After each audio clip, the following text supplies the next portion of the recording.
Let's recap the previous part. Upon our planetary sphere, the lifespan continued to shorten due to distortions of the intelligent energy streamings into the planetary sphere, caused by the thought form distortions of peoples.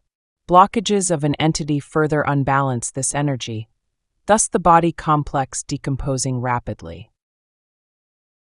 The third density being, having the potential for complete self-awareness, thus has the potential for the minimal activation of all energy centers. When any entity comes into third density incarnation, each of its energy centers is potentiated but must be activated by the self using experience. These energy centers are in potential, in macrocosm from the beginning of creation by the Logos. Coming out of timelessness, all is prepared.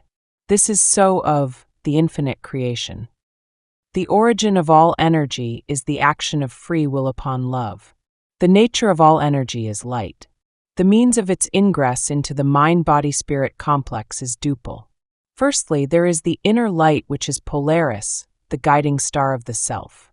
This is the birthright and true nature of all entities. This energy dwells within.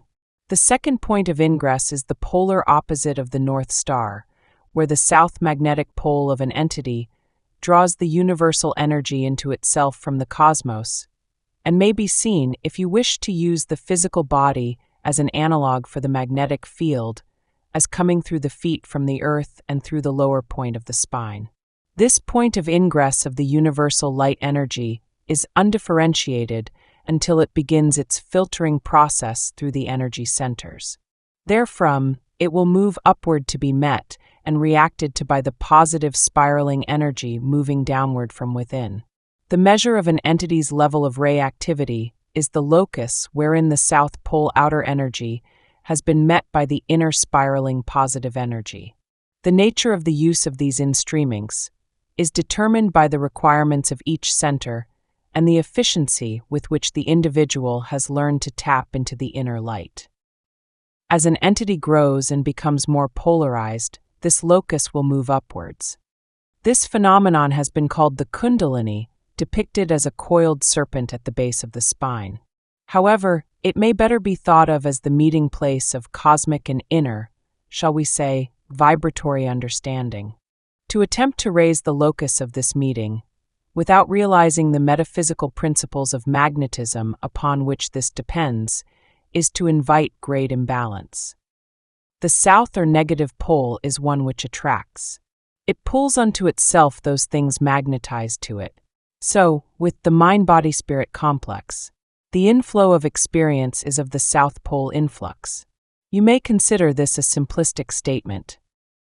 The red ray or foundation energy center, being the lowest or root energy center of the physical vehicle, will have the first opportunity to react to any experience. In this way only, you may see a physical locus of the South Pole being identified with the root energy center. In every facet of mind and body, the root or foundation will be given the opportunity to function first. What is this opportunity but survival? This is the root possibility of response and may be found to be characteristic of the basic functions of both mind and body. You will find this instinct the strongest, and once this is balanced, much is open to the seeker. The South Pole then ceases blocking the experiential data, and higher energy centers of mind and body become availed of the opportunity to use the experience drawn to it. This ray may be understood to be the basic strengthening ray complex for each density. It shall never be condescended to as less important or productive of spiritual evolution, for it is the foundation and the first primary center. The orange ray is a basic ray complex. It is the movement towards the yellow ray complex, which is the ray of self-awareness and interaction. The orange ray is that influence or vibratory pattern wherein the mind-body-spirit expresses its power on an individual basis. Thus, power over individuals may be seen to be orange ray. This ray has been quite intense among our peoples on an individual basis. You may see in this ray the treating of other selves as non-entities, slaves, or chattel, thus giving other selves no status whatsoever. The primary rays signify activity of a primary nature. The basic rays are the movement to the next primary ray. The next foundation ray is yellow. The yellow ray is a focal and very powerful ray complex and concerns the entity in relation to, shall we say, groups, societies, or large numbers of mind-body-spirit complexes. This yellow ray vibration is at the heart of bellicose actions in which one group of entities feel the necessity and right of dominating other groups of entities and bending their wills to the wills of the masters. The negative path, as we would call it, uses a combination of the yellow ray and the orange ray in its polarization patterns. These rays, used in a dedicated fashion, will bring about a contact with intelligent infinity. This is the great stepping stone ray complex, at which the mind-body potentiates to its fullest balance. The strong red, orange, and yellow ray triad springboards the entity into the green ray center. Again, this is a basic ray complex, but not a primary. This is the resource for spiritual work. When the green ray has been activated, we find the third primary ray complex being able to begin potentiation. Once the green ray has been achieved, the ability of the entity to enter blue ray is immediate and is only awaiting the efforts of the individual. Green ray is the movement through various experiences of energy exchanges, having to do with all-forgiving love and compassion, to the primary blue ray, which is the first ray of radiation of self, regardless of any actions from another.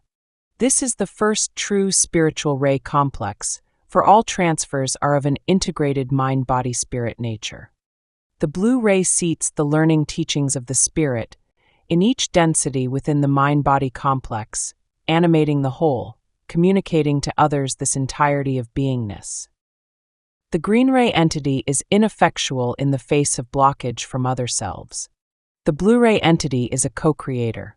This may perhaps simply be a restatement of previous activity, but if you consider the function of the logos as representative of the infinite creator, in effectuating the knowing of the creator by the creator, you may perhaps see the steps by which this may be accomplished. The indigo ray is opened only through considerable discipline and practice, largely having to do with acceptance of self, not only as the polarized and balanced self, but as the creator, as an entity of infinite worth. This will begin to activate the indigo ray. The indigo ray complex, though precious, is that ray worked upon only by the adept, as we would call it. It is the gateway to intelligent infinity, bringing intelligent energy through. This is the energy center worked upon in those teachings considered inner, hidden, and occult, for this ray is that which is infinite in its possibilities. As you are aware, those who heal, teach, and work for the Creator in any way which may be seen to be both radiant and balanced are those activities which are indigo ray. As you are aware, the violet ray is constant and does not figure into a discussion of the functions of ray activation, in that it is the mark, the register, the identity, the true vibration of an entity. The nature of the balancing and evolutionary process is subtle. The mind complex has a relationship to the spirit and body complexes which is not fixed. Thus blockages may occur between spirit and mind, or body and mind, upon many different levels. Each energy center has 7 subcolors, let us say, for convenience. Thus, spiritual mental blockages combined with mental bodily blockages may affect each of the energy centers in several different ways. While it is a primary priority to activate or unblock each energy center, it is also a primary priority at that point to begin to refine the balances between the energies so that each tone of the chord of total vibratory beingness resonates in clarity, tune, and harmony with each other energy. This balancing, tuning, and harmonizing of the self is most central to the more advanced or adept mind-body-spirit complex. Each energy may be activated without the beauty that is possible through the disciplines and appreciations of personal energies, or what we might call the deeper personality, or soul identity. In the first 3 energy centers, a full unblocking of this energy will create speeds of rotation. As the entity develops the higher energy centers, however, these centers will then begin to express their nature, by forming crystal structures. This is the higher or more balanced form of activation of energy centers, as the space-time nature of this energy is transmuted to the time-space nature of regularization and balancing. Each of the energy centers of the physical complex may be seen to have a distinctive crystalline structure in the more developed entity.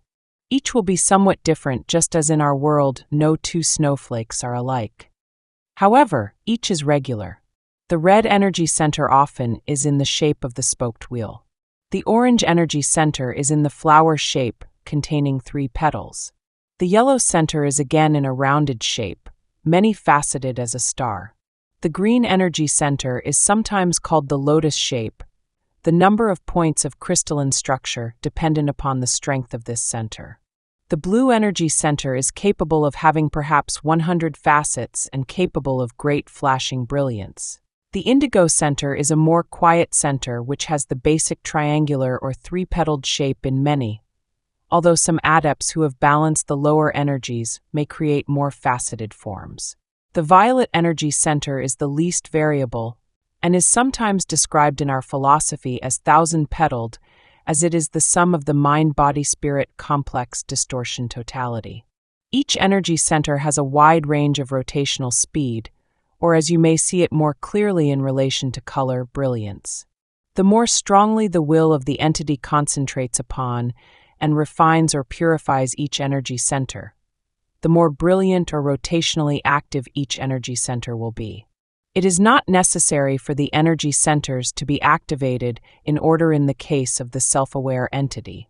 Thusly, entities may have extremely brilliant energy centers while being quite unbalanced in their violet ray aspect due to lack of attention paid to the totality of experience of the entity. The key to balance may then be seen in the unstudied, spontaneous, and honest response of entities toward experiences, thus using experience to the utmost, then applying the balancing exercises and achieving the proper attitude for the most purified spectrum of energy center manifestation in violet ray. This is why the brilliance or rotational speed of the energy centers is not considered above the balanced aspect or violet ray manifestation of an entity in regarding harvestability.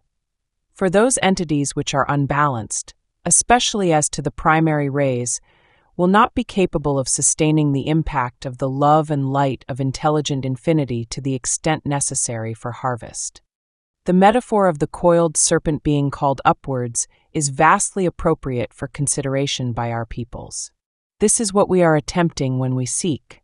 There are, as we have stated, great misapprehensions concerning this metaphor and the nature of pursuing its goal. We must generalize and ask that you grasp the fact that this in effect renders far less useful that which we share. However, as each entity is unique, generalities are our lot when communicating for your possible edification. We have 2 types of energy. We are attempting then, as entities in any true color of this octave, to move the meeting place of inner and outer natures further and further along or upward along the energy centers. The 2 methods of approaching this with a sensible method are first, the seating within oneself of those experiences which are attracted to the entity through the South Pole. Each experience will need to be observed, experienced, balanced, accepted, and seated within the individual. As the entity grows in self-acceptance and awareness of the catalyst, the location of the comfortable seating of these experiences will rise to the new true color entity. The experience, whatever it may be, will be seated in red ray and considered as to its survival content, and so forth. Each experience will be sequentially understood by the growing and seeking mind-body-spirit complex in terms of survival, then in terms of personal identity, then in terms of social relations, then in terms of universal love, then in terms of how the experience may beget free communication, then in terms of how the experience may be linked to universal energies, and finally in terms of the sacramental nature of each experience. Meanwhile, the Creator lies within. In the North Pole, the crown is already upon the head, and the entity is potentially a god. This energy is brought into being by the humble and trusting acceptance of this energy through meditation and contemplation of the self, and of the Creator. Where these energies meet is where the serpent will have achieved its height. When this uncoiled energy approaches universal love and radiant being, the entity is in a state whereby the harvestability of the entity comes nigh. As we have noted, each of the true color densities has the 7 energy centers, and each entity contains all this in potentiation. The activation of violet ray intelligent infinity, while in the yellow ray complex, is a passport to the next experience of octave. There are adepts who have penetrated many of the energy centers and several of the true colors. This must be done with utmost care, while in the physical body, for as we noted when speaking of the dangers of linking red, orange, and yellow circuitry with true color blue circuitry, the potential for disarrangement of the mind-body-spirit complex is great.